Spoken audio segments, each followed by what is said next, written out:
दोस्तों, कुछ हो या ना हो, लेकिन एक सवाल हर किसी के मन में होता ही है कि आखिर मोटिवेशनल स्टोरीज पढ़ने का या सुनने का क्या फ़ायदा। लेकिन इसका सीधा सीधा जवाब है कि अगर आप मोटिवेशनल स्टोरी पढ़ते हैं या सुनते हैं तो आपको कुछ ना कुछ नया सीखने को मिलता है और आपको दूसरों की कहानियाँ से ये जान पाते हैं कि ऐसी कौन सी गलतियाँ हैं जो और लोगों ने की है और आपको वो गलतियाँ नहीं करनी है।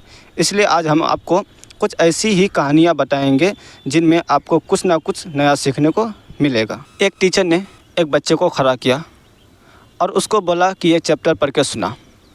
बच्चा खड़ा हुआ और पढ़ना शुरू किया। उसने जैसे ही 2-3 लाइनें पढ़ी तो उसे टीचर की आवाज़ आई कि बैठ जाओ। उसने इधर उधर देखा और फिर से पढ़ना शुरू किया। उसने जैसे ही 2-3 लाइनें पढ़ी फिर से आवाज़ आई कि बैठ जाओ। उसे लगा कि मैं गलत पढ़ रहा हूँ और वो डर के मारे बैठ गया। इस बच्चे के पीछे एक और बच्चा बैठा हुआ था। टीचर ने उससे खड़ा किया और कहा, इसने जो चैप्टर पढ़ा है वही चैप्टर तू पढ़ के सुना। वह बच्चा खड़ा हुआ और बुक पर उंगली रखी, फिर पढ़ना शुरू किया। उसने भी वैसे ही 2-3 लाइन पढ़ी। उससे भी टीचर की आवाज़ आई कि बैठ जाओ।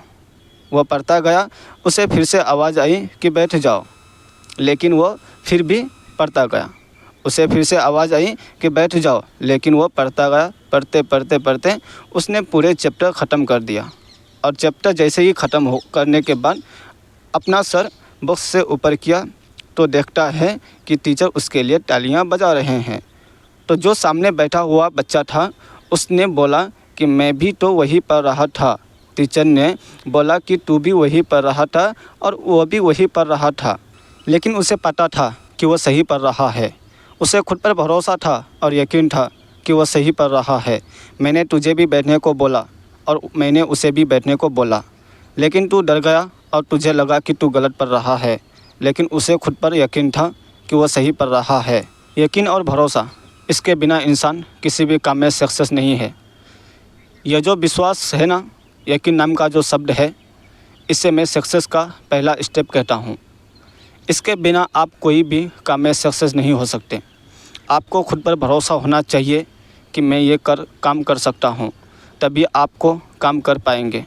थॉमस अल्वा एडिसन जब बल्ब बना रहे थे तो ऐसा नहीं कहते थे कि शायद ये जो मैं आविष्कार कर रहा हूँ यह सफल हो जाएगा, बल्कि उनको खुद पर विश्वास था कि ये जो मैं कर रहा हूँ यह होगा और ये मैं ही करके बताऊँगा।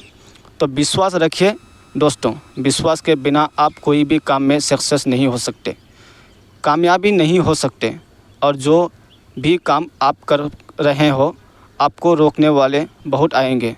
जैसे कि इस कहानी में सर ने बच्चे को रोका था और उनका विश्वास तोड़ना चाहता था कि तू गलत पढ़ रहा है, लेकिन आपको हार मानना नहीं है। आपको यह साबित करके बताना है कि मैं सही कर रहा हूँ और मुझे खुद पर विश्वास है। और जिस दिन आप कर जाओगे उस दिन यह दुनिया आपके लिए तालियां बजा रही होगी।